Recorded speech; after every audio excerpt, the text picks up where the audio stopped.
નમસ્કાર મિત્રો, ફરી એકવાર આપણી યુટ્યુબ ચેનલ પર નવા વિડીયો સાથે આપનું હાર્દિક સ્વાગત કરું છું. જો તમે આ ચેનલ પર નવા હોય તો આપણી ચેનલને સબસ્ક્રાઇબ કરી લેજો જેથી સરકારી ભરતીને લગતી અવનવી અપડેટ્સ મળતી રહો. અને જો તમે આપણા વોટ્સએપ ગ્રુપમાં જોડાયેલા હોય તો તેની લિંક ડિસ્ક્રિપ્શનમાં આપેલી છે જેથી તમે જોડાઈ શકો છો. જેથી તમને આ વિડીયોની પીડીએફ તેમજ અન્ય ભરતી વિશેની તમામ માહિતીઓ મળતી રહેશે.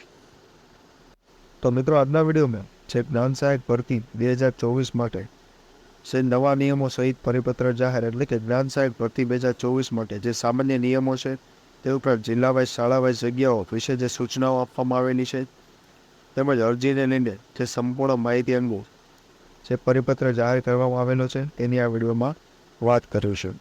તો ચાલો મિત્રો વિડીયો શરૂ કરીએ. તો મિત્રો સૌપ્રથમ જોવામાં આવે તો જ્ઞાન સહાયક યોજના માધ્યમિક અને ઉચ્ચતર માધ્યમિક કરાર આધારિત ભરતી જે જ્ઞાન સહાયક યોજના અને ઉચ્ચતર માધ્યમિક અને માધ્યમિક કરાર આધારિત ભરતી અંગેની જાહેરાત અન્વયે સૂચનાઓ જેમાં 27/7થી લઈને 5/8 સુધી જે માધ્યમિક માટેની વેબસાઇટ અને ઉચ્ચતર માધ્યમિક વિભાગ માટે અરજી કરવા માટેની વેબસાઇટ દર્શાવવામાં આવેલી છે. તો મિત્રો આની લાયકાત દર્શાવવામાં આવેલી છે એટલે કે રાજ્ય પરીક્ષા બોર્ડ દ્વારા 2023માં વિવિધ વિષયો અને માધ્યમિક ત્રિસ્તરીય ટાટ માધ્યમિક અને ટાટ ઉચ્ચતર માધ્યમિક પરીક્ષા લેવામાં આવેલી હતી.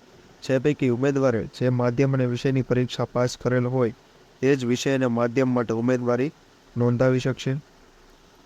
તે ઉપરાંત જે મેરિટ છે તે ટાટ એસ દ્વિસ્તરીય શિક્ષક અભિરુચિ કસોટી 2023માં મેળવેલ ગુણના આધારે તે ઉપરાંત જ્ઞાન સહાયક ઉચ્ચતર માધ્યમિક માટે જે પસંદગી યાદી ઉમેદવારના જે ટાટ એચએસમાં મેળવેલા ગુણને આધારે તૈયાર કરવામાં આવશે.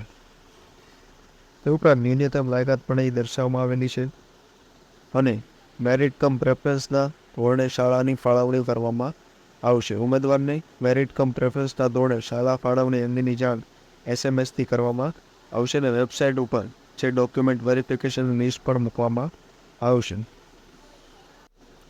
તે ઉપરાંત પગાર ધોરણની વાત કરવામાં આવે તો ઉચ્ચતર માધ્યમિક માટે 26,000 અને માધ્યમિક માટે જે 24,000 જેટલો પગાર ધોરણ દર્શાવવામાં આવેલું છે.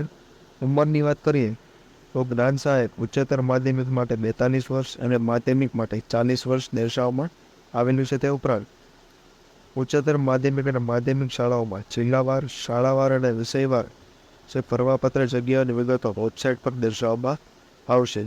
તો આ જ્યારે પણ અપડેટ કરવામાં આવશે ત્યારે ફરી એકવાર આપણે વિડીયો બનાવી તેની વિશેની સંપૂર્ણ માહિતી મૂકવામાં આવશે. તે ઉપરાંત અહીં અરજી પડતા કેટલાક ઓનલાઈન કઈ રીતે એપ્લાય કરવું તે વિશેના સંપૂર્ણ સ્ટેજ વાઇઝ તબક્કા વાઇઝ અહીં દર્શાવવામાં આવેલું છે. તો આ વિશેની જે આ પીડીએફ છે જે એ આપણા વોટ્સએપ ગ્રુપ પરથી મળી જશે. તો આજના વિડીયોમાં બસ આટલું જ. ફરી મળીશું નવી માહિતી સાથે જ.